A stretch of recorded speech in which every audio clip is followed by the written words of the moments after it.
Okay. All right, I'll start. As my sister was saying, we were all always pretty tight. We had a couple years stretches there. We didn't keep in touch much, but then we got really back in touch over the last couple of years, particularly because I was going through a divorce as well, and Joe was just always there for me. We'd talk. I mean, that kid could talk, by the way. Joe could just talk, and he's always so entertaining and so funny. He would always exaggerate everything, just would crack me up. Straight up cracked me up, but he always was concerned about me more than even himself. And I know he was going through a hard time. It's enough about me, he would say. And he wanted to know about me. And actually brings me back to when we were young. He used to come down in the summers, and he was such a fun-loving guy, and he had that accent. In Virginia, that's a big thing. My buddies loved it. They're like, New York Joe, when's New York Joe coming? I tried to do these, pretty ridiculous New York accents from a Virginia mountain boy, but they actually would try to steal him away from me. They'd be like, hey, you guys going to come out camp with us? I was like, no, we can't do it tonight. How about Joe? Can Joe come out? But loyal Joe would never do it without me, so and that's what I always remember about him. He was the biggest heart of anybody I think I've ever known. So. And Arlene, you did a wonderful job with your son, and I love you and Dan and Chris. You guys are awesome. I'm going to miss him, but he's always going to be with us, I think. Definitely. Thank you, Chris. You got me inspired, dude. Taking video. Because, see, one of the best things for me about Joe and Dan is their camaraderie they had as brothers.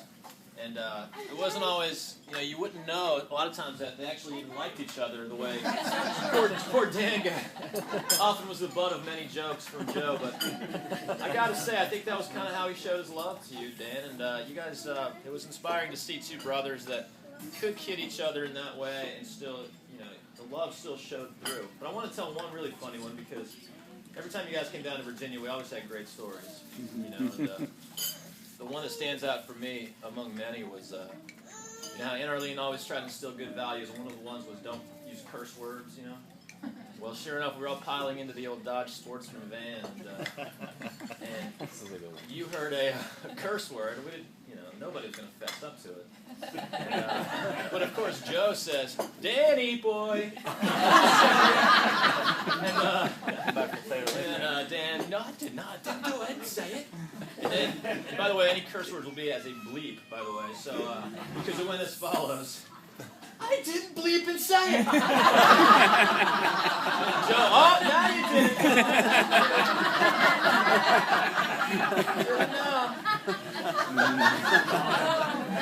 So I just remember that one.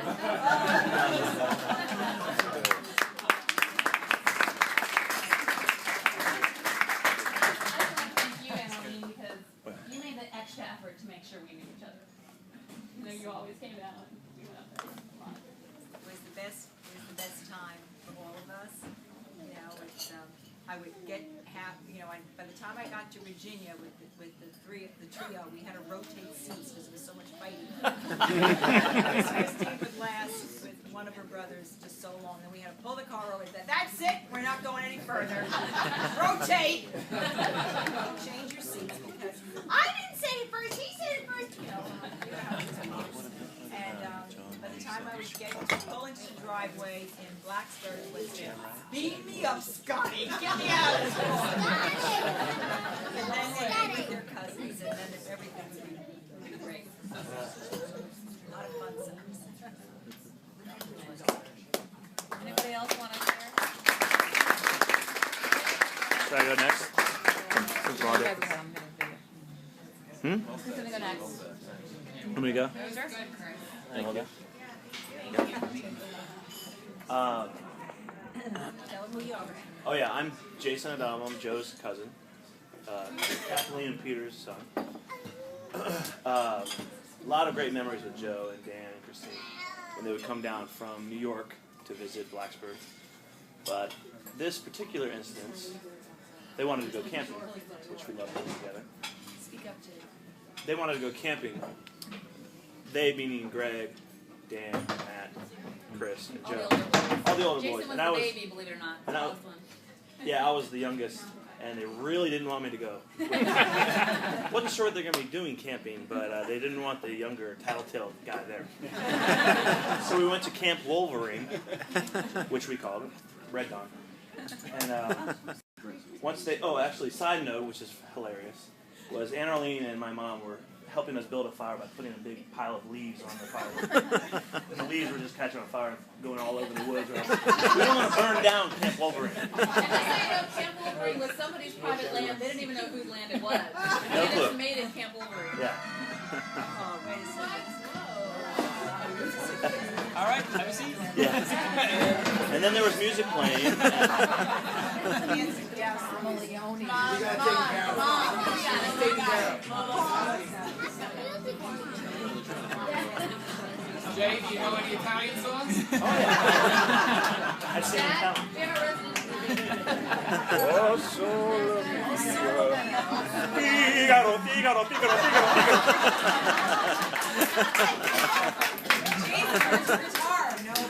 I didn't bring it. It's in the hotel later. So, it's a tremendous build-up for this story. But actually, not that good. But. So I was the little runt. They wanted to get me off the campsite so they could, Right. So they wanted to hang out, like have older sibling time. So once Joe and Dan, thanks Dan, found out that I was pretty scared out there. Joe started going, "Ow, ow, ow!" I was on "They're gonna get us! I gotta go!" So I made Chris drive me to the church where you guys were doing some sort of We had a event prayer meeting. at St. Mary's, and they dropped me off with the parents and went back and did whatever they were gonna do. So I'll always remember that. Nice,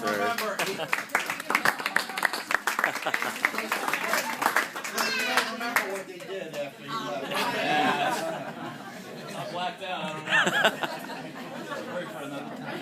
Greg or Tim? And then, Arlene, I will say, on note to that story, one of the funniest parts of that was Joe and Dan both, while you guys were pretending to do the fire, I just remember he was so funny saying, "Oh, yeah, we got a couple of real Girl Scouts. We got a real forest fire going on."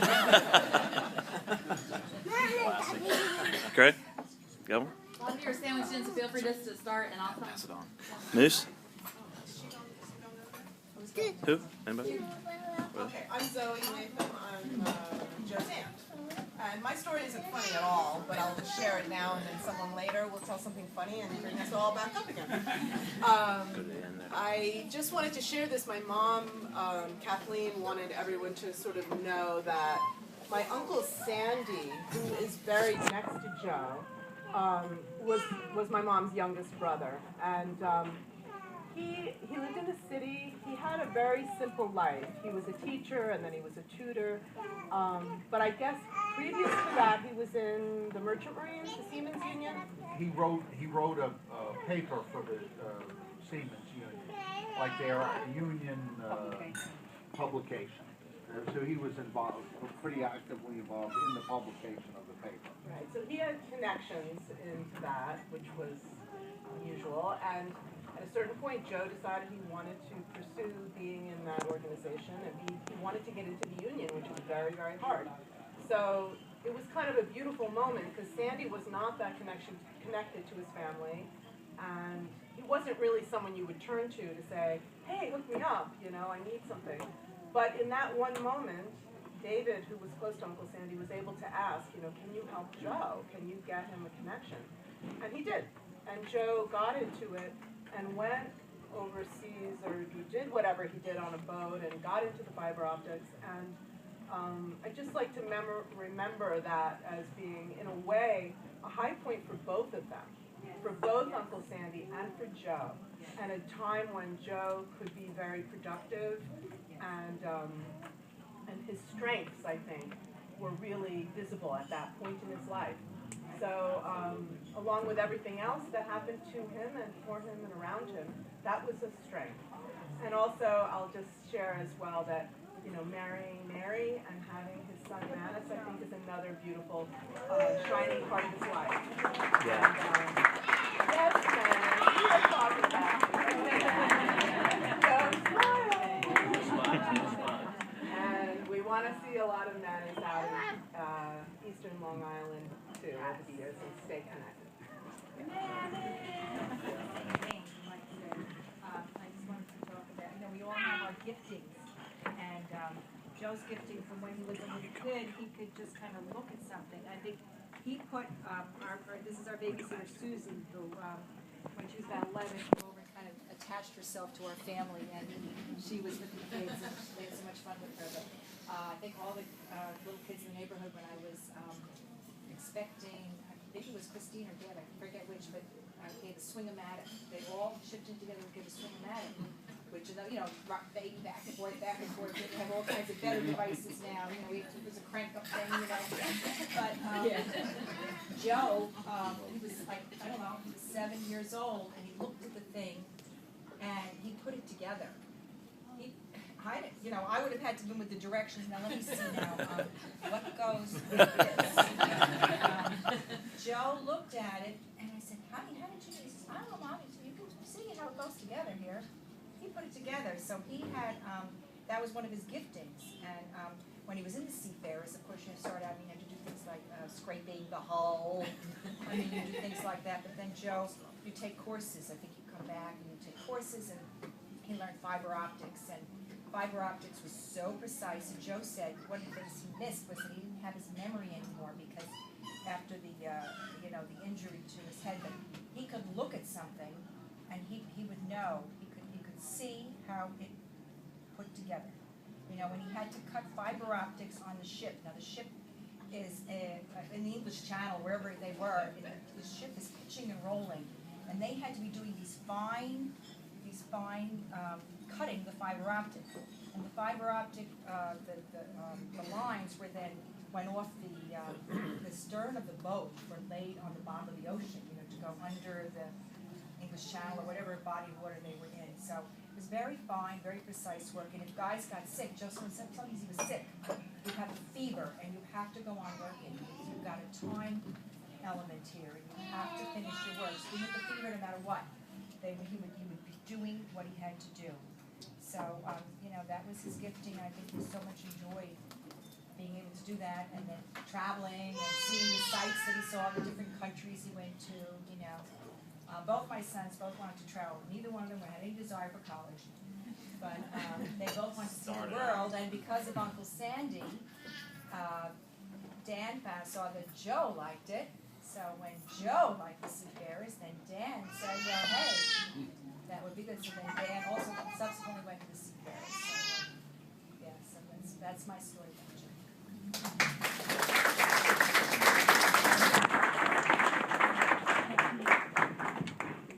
Well, I have a memory. Introduce yourself. Oh, I'm Adrienne, Joseph's aunt. And the one memory I have is when he was a little boy. I lived with Arlene and the kids when they were babies. And I guess I lived in Mineola for about a year and a half, something like that, maybe more. But I remember Arlene telling me, don't touch Danny's trucks and cars. No, Joe's. Joe. I'm sorry. That's right. It's just my fatigue. Joe, don't touch Joe's trucks and cars. He has them in a certain order. And he'll know if you got over there and you played with it, you moved anything, he'll find out. So I remember going, he would have them lined up. I mean, like squares, so precise. So that's the one thing I remember. And he was so cute. He was just a cute, little boy, and I'll miss him tremendously. I love to you all. God bless you.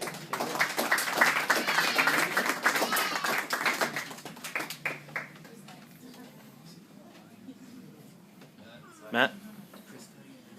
I'm Matt, Joe's cousin. And we always love to. Speak up, Matt. Joe always loved to come to Blacksburg because we always had sugary cereals and cookies. That was after I was already grown. I didn't get the sugary ones. So sometimes we all be sitting in the den watching TV and we go, "Where's Joe?" And we'd be in there eating all the cookies. But that's not my funny story. Joe was staying with us, and Dan came too. And we were having a big meal Mom fixed, and Dan goes, "Hey, Kathleen." She goes, "Yes, Dan?" He goes, "This is disgusting." And he was joking, but Joe smacks him in the chest and goes, "Dan, even if you don't like it, you tell you like it." and Mom said, "Oh, Joe, so you wouldn't tell me the truth, huh?"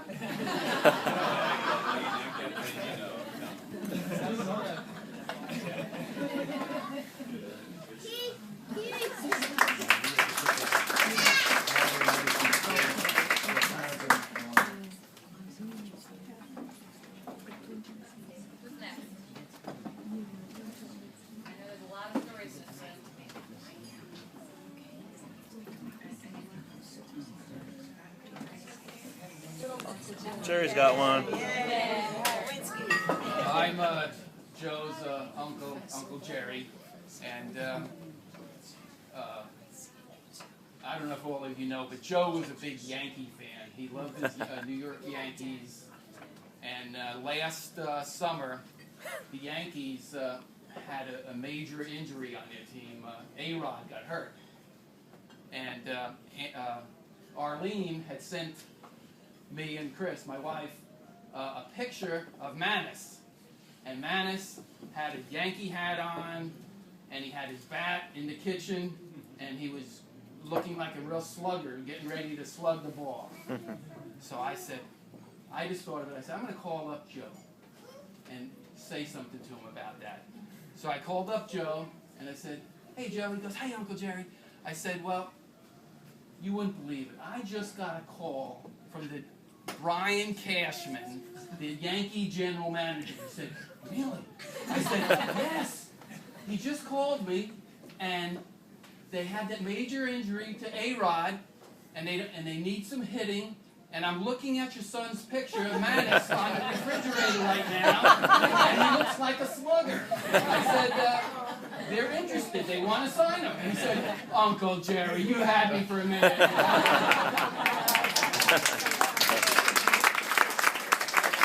Maybe one day. Maybe one day.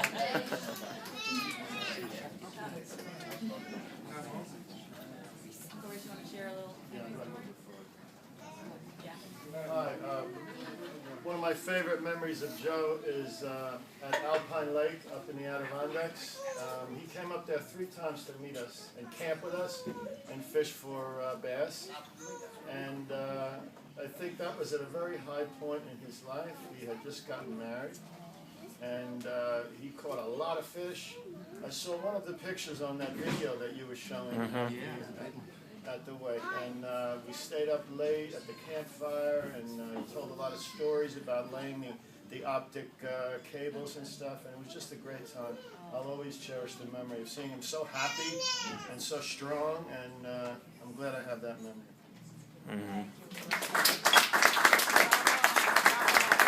And this is one of the ones, you know, a little crazy, but we had a really fun night. I came up to New York. I spent a week in New York about 10 years ago.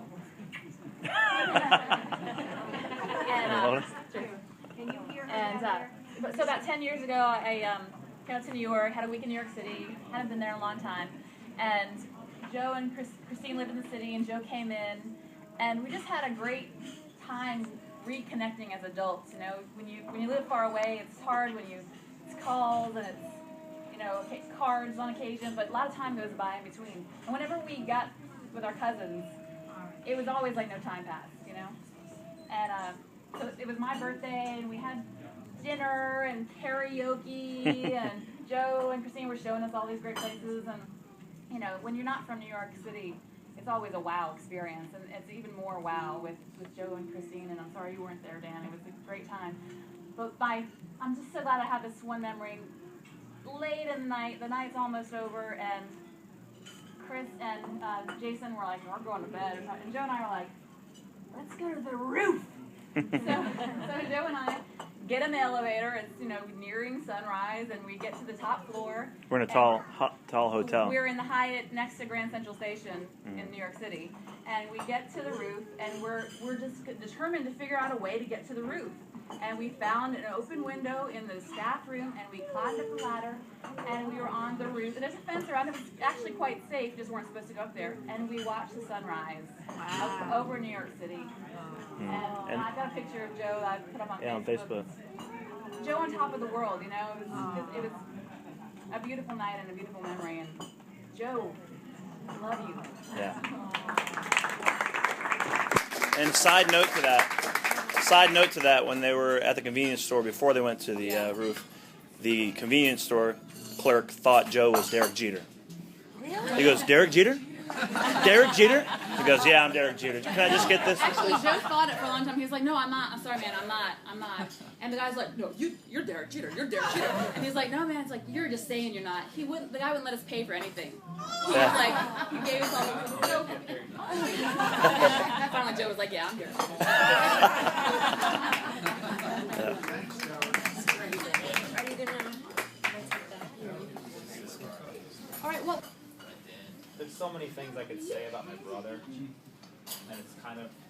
hard for me to think of one thing I could say, but I do have a memory of back in the day when breakdancing was cool. Still cool at my weddings, you know, that I go to. In my apartment with my shades.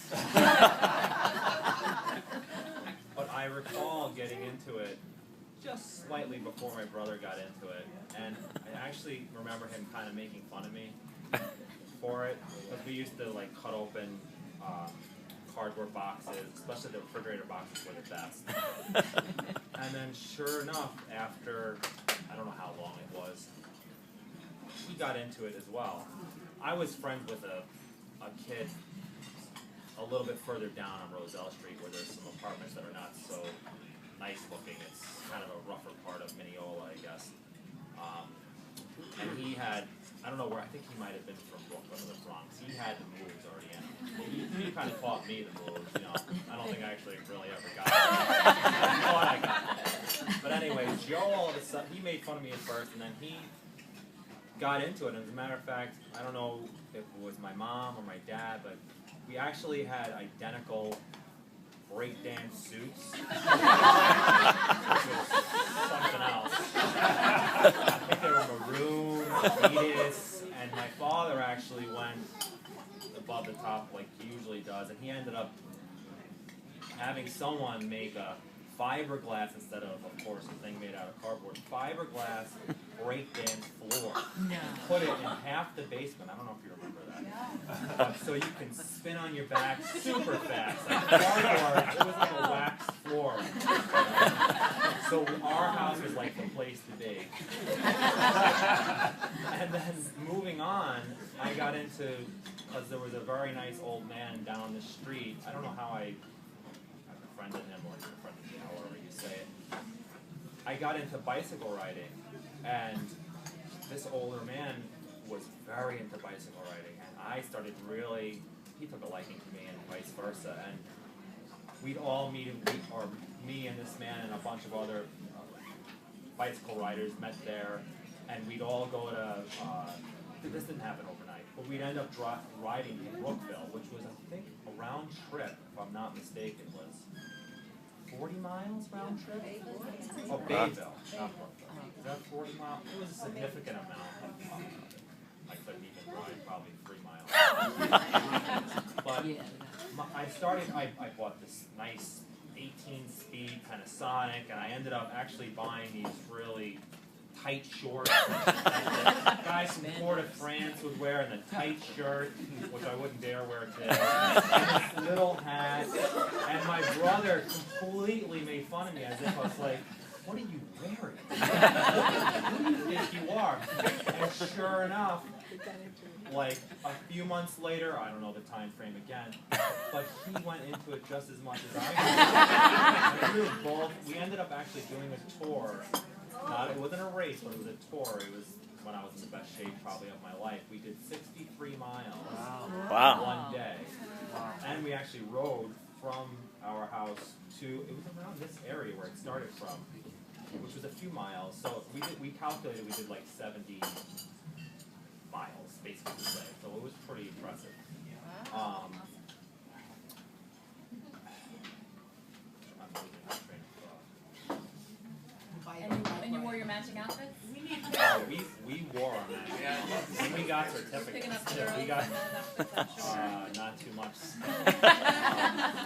I remember there's a few other things that I can't think of offhand that actually I would get into, and then the Merchant Marines. He went into the Merchant Marines, and then I was going through my 1 year of college is all thank God I even did the 1 year, but probably halfway through I was getting postcards from Joe intermittently from different places around the world, and I just thought to myself, I'm going to be this, refrigeration, air conditioning, plumbing and heating, which I wish I could go back in time. I'm doing that because now I'm struggling, but whatever, I'm doing.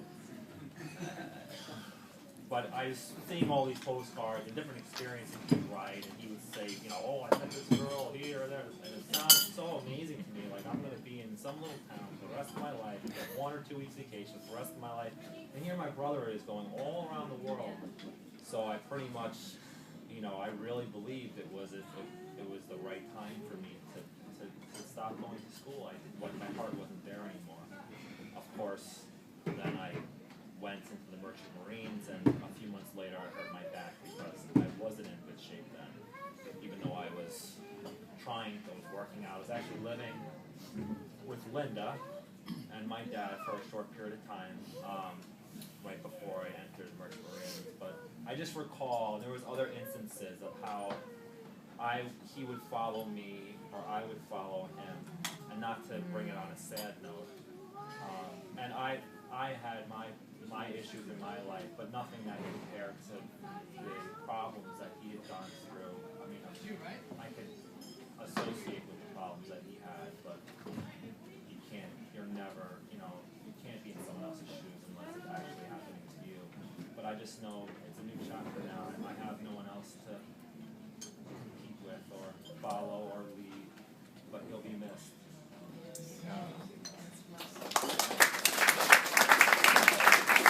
However, I will say that I love my brother so much. I miss him forever.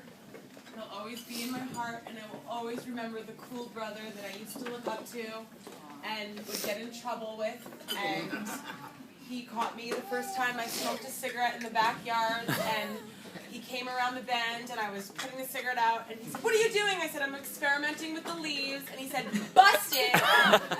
Very smart. Experimenting with the leaves. And he will forever be in my heart. And he's in my nephew now, so I have him as Joe, and I love you, Joe. I'm Joe Tim, little Timmy. I kind of want to say something because I unfortunately don't have many Joe stories.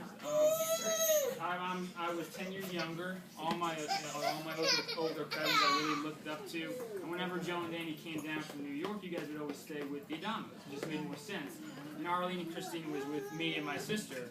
So all the boys were having all kinds of cool, fun, sports. I was usually kind of watching you guys play Barbie. I was trying to stay out of it. You oof. We did it in the same thing have awesome times together. But I was always with you guys, and I didn't really get to see You guys had a pool over there. Joe. But my one lasting image of him, my dad was one of. We were, I'd say, probably one of the first families to get the old camcorder. We had this big old hulking one you put on your shoulder. So we have a lot of great old, video. And there's just one old video of you guys were over at our house. And I just remember Joe was it was a very simple memory, just sitting at the table, smiling away, making jokes with you. And I think Matt was in it, and Greg might have been in it. And I just have that lasting image of Joe, just so young, so good looking, and all my cousins. I always looked up to all you guys. I thought you guys were the coolest guys in the world. And I still. We are.